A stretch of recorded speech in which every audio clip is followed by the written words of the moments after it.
Om Guru Bhyo Namaha. The title of the text is Freedom from the Known. So, day 1, page number 1, chapter 1. Man's search, the tortured mind, the traditional approach, the trap of respectability, the human being and the individual, the battle of existence, the basic nature of man, responsibility, truth, self-transformation, dissipation of energy, freedom from authority. These are other keywords that is being discussed in this chapter. Man has, throughout the ages, been seeking something beyond himself, beyond material welfare, something we call truth or God or reality, a timeless state, something that cannot be disturbed by circumstances, by thought, or by human corruption. Freedom from the known అంటే తెలుసున్న దాని నుంచి విముక్తి. ఈ పుస్తకాన్ని కృష్ణమూర్తి గారు రాశారనమాట. జిడ్డు కృష్ణమూర్తి గారు. యుగాల తరబడి మనిషి ఏదో ఒకటి తనకంటే అతీతంగా ఈ వస్తువులతో ఉన్నటువంటి మెటీరియల్ వెల్ఫేర్ అంటే వస్తువులతో ఉన్న అంటే సంపద కంటే ఇంకా ఎక్కువగా something I call truth or God, దాన్ని మనం సత్యం అని కానీ భగవంతుడు అని కానీ పిలవచ్చు, లేకపోతే సత్యం అని అంటాం. ఏ టైమ్లెస్ స్టేట్, అది సమయాతీతమైన స్థితి. అది దాన్ని మనం పరిస్థితులు ఏవి డిస్టర్బ్ చేయలేవు, ఆలోచనతో డిస్టర్బ్ చేయబడదు. అలాగే మానవాళి యొక్క కరప్షన్తో కూడా అది డిస్టర్బ్ అవ్వదు ఆ సత్యం అన్నది. అలాంటి ఒక స్థితి ఉన్నది అని అంటే యుగాల తరబడి మనిషి వెతుకుతున్నాడు అనమాట.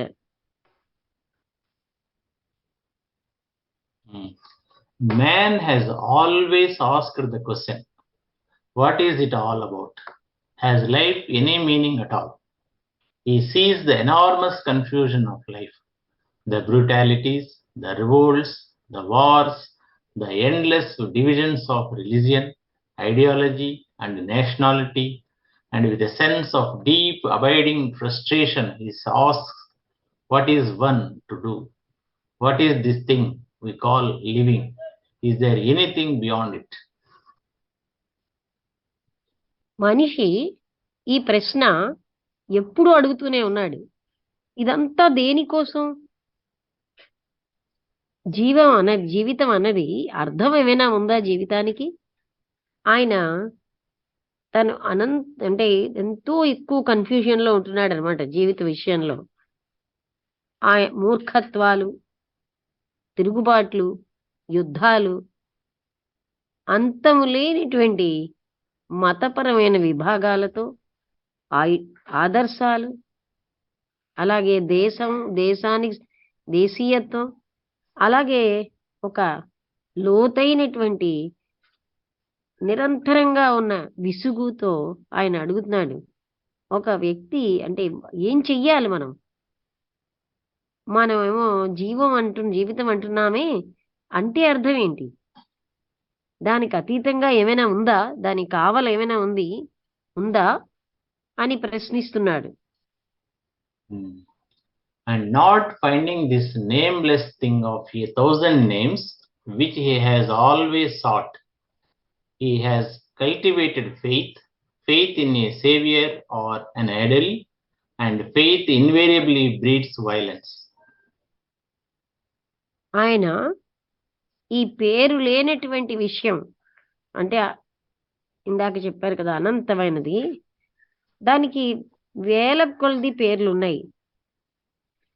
ఆయన ఎప్పుడూ అది వెతుకుతూనే ఉంటాడు. ఆయన ఒక విశ్వాసాన్ని పెంపొందించుకున్నాడు. ఎవరో రక్షకుడు ఉంటాడని, లేకపోతే ఒక ఆదర్శం ఉంటుందని, ఒక విశ్వాసం ఉంటుందని. దానివల్ల తప్పనిసరిగా మనకి హింస అన్నది ఉత్పత్తి అవుతోంది. In this constant battle which we call living, we try to set a code of conduct, according to the society in which we are brought up, whether it be a communist society or a so-called free society.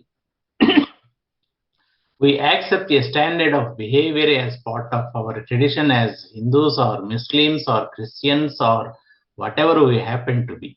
We look to someone to tell us what is right or wrong behavior, what is right or wrong thought, and in following this pattern, our conduct and our thinking become mechanical, our responses automatic. We can observe this very easily in ourselves.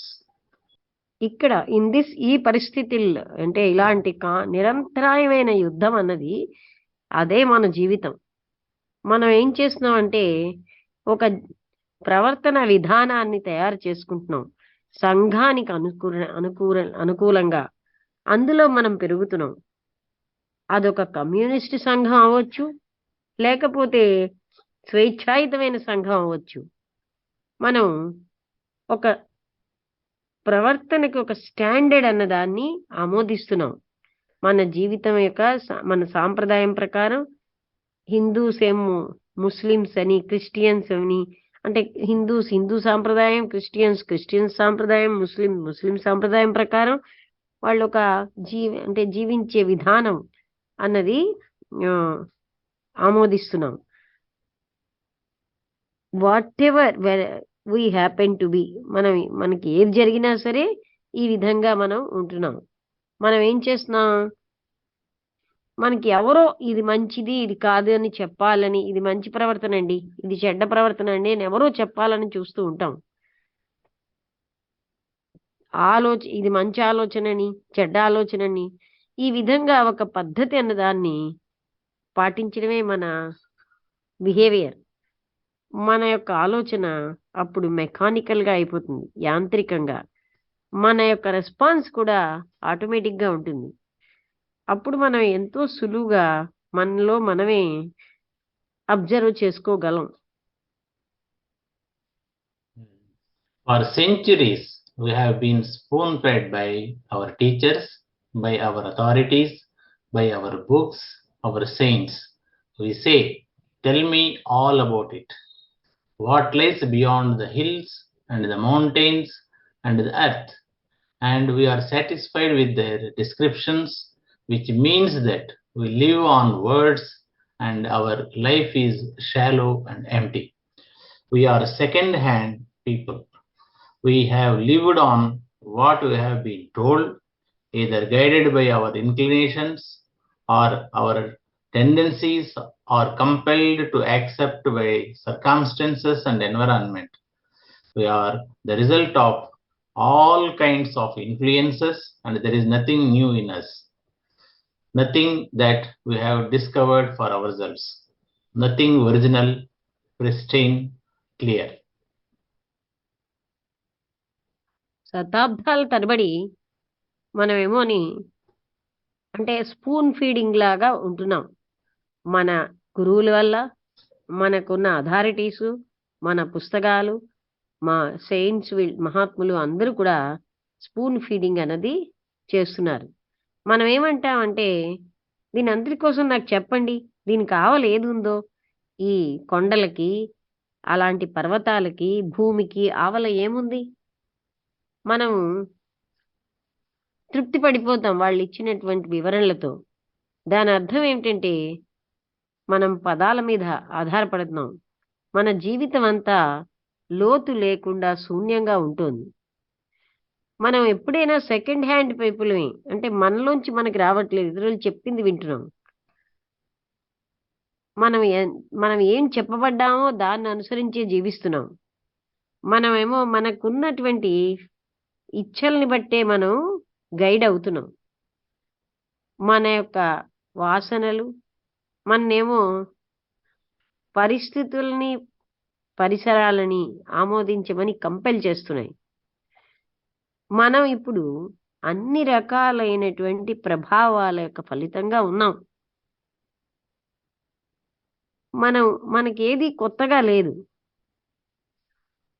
మనం కనిపెట్టింది మనలో మనమే కనిపెట్టినాం. Nothing original, ఏది సహజమైంది కాదు.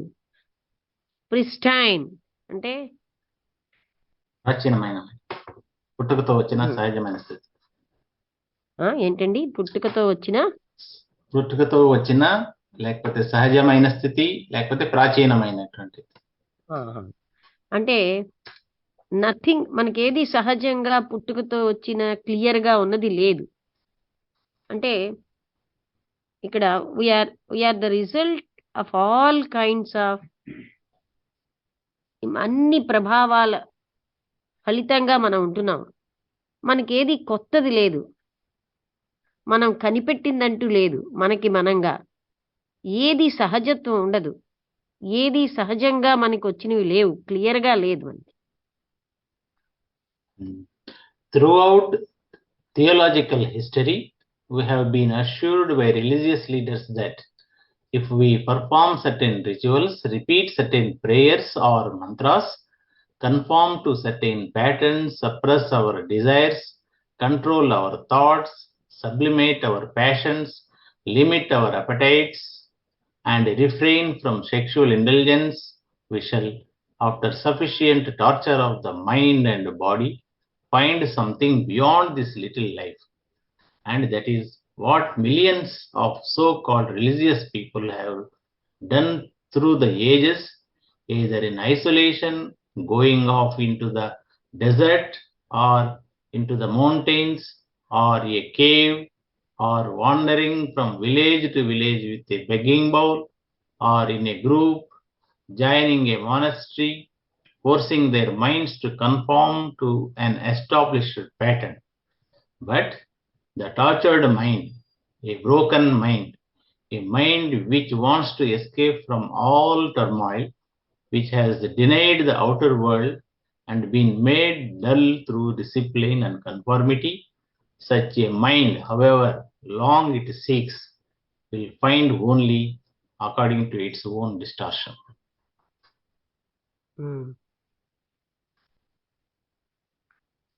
మనమేమో ఇలాంటి సిద్ధాంతాలతో ఉన్నటువంటి ఈ చరిత్ర అనేది మనం వీ హ్యావ్ బీన్ అష్యూర్డ్. దీని ద్వారా మనకేమి గట్టి నమ్మకం వస్తుందంటే, ఈ మతపరమైన గురువులు అన్న వాళ్ళు ఒకవేళ మనం కొన్ని రకాలైనటువంటి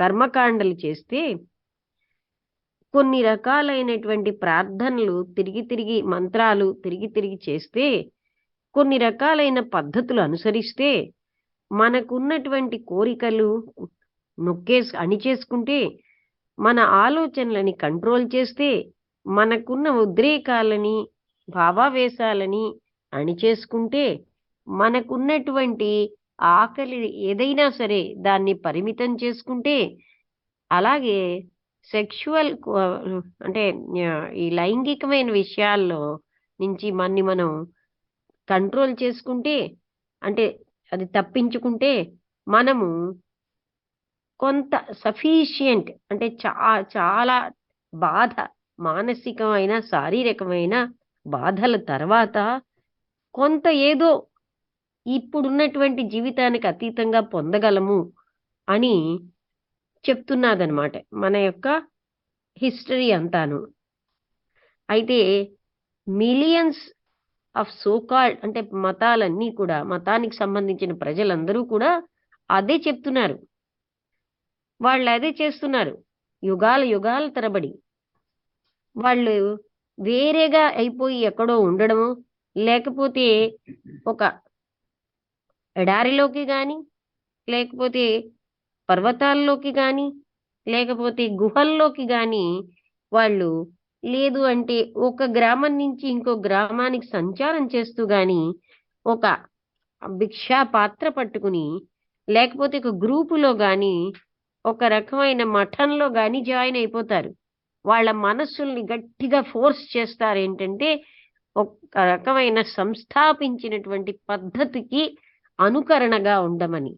కానీ ఒక బాధతో ఉన్నటువంటి మనస్సు, ముక్కలుగా విడగొట్టబడ్డ మనస్సు, ఏ మనస్సు అయితే అన్ని రకాలైనటువంటి శ్రమల నుంచి తప్పించుకోవాలని చూస్తుందో అటువంటిది బాహ్య ప్రపంచాన్ని డినై చేస్తుంది, ఇష్టపడదు అండ్ డల్ గా అయిపోతుంది. తర్వాత డిసిప్లిన్ ద్వారా, అనుకరణ ద్వారా అది డల్ అయిపోతుంది. అలాంటి మనస్సు అది ఎంతకాలం వెతికినా కూడా మన యొక్క వక్రీభవనానికి అనుసారంగానే మనం అన్ని పొందుతాం. అటువంటి మనస్సు ఆ డిస్టార్షన్ అంటే వక్రత్వానికి అనుకరణగానే according to its own distortion, దాని యొక్క వక్రత్వానికి అనుకూలంగానే అది పొందుతుంది, కానీ అసలైన సత్యాన్ని పొందలేదు. So to discover whether there actually is or is not something beyond this anxious, guilty, fearful, competitive existence, it seems to me that one must have a completely different approach altogether. The traditional approach is from the periphery inwards, and through time, practice and renunciation, gradually to come up that inner flower, that inner beauty and love. In fact, to do everything to make oneself narrow, petty and shoddy, peel off little by little, take time, tomorrow will do, the next life will do. And when at last one comes to the center, one finds there is nothing there, because one's mind has been made incapable, dull and insensitive. Madam, 5 minutes time. Okay, వాళ్ళు లేటుగా start చేస్తాం, అయిపోతుంది. అందుకని అసలు ఏదైనా సరే ఉందా ఈ ఆతురతగా నేరంతోని, భయంతోని, కాంపిటీషన్తోని, పోటీతనంతో ఉన్నటువంటి ఈ ఉనికికి ఆవల ఏదైనా ఉందా అని మనం పరిశోధిస్తే నాకేమనిపిస్తుందంటే సంపూర్ణంగా ఒక వేరైనటువంటి విధానం ఉన్నది. అంటే విధానం అంటే ఇక్కడ మళ్ళీ నేను చూస్తాను. It seems to me that one must have a completely different approach. అంటే ఇంతకాలం మనం వెళ్తున్నది కాకుండా దానికి సంపూర్ణమైన భిన్నమైన పద్ధతి ఒకటి ఉంది. పద్ధతి అని కాదు, అప్రోచ్ అంటే దాన్ని సమీపించడం. ఇక్కడ సాంప్రదాయకమైనది అన్నది పద్ధతి, అది అంటే పైన ఉన్నటువంటి నుంచి periphery inwards and through time, అంటే సమయంతో కూడుకున్నది, ప్రాక్టీస్ అభ్యాసంతో కూడుకున్నది, త్యాగంతో కూడుకున్నది. అది క్రమేణా అపాన్ దట్ ఇన్నర్ ఫ్లవర్ అంటే అంతర్గతమైన వికాసం వస్తుందని, అలాంటి సౌందర్యము, ప్రేమ అవి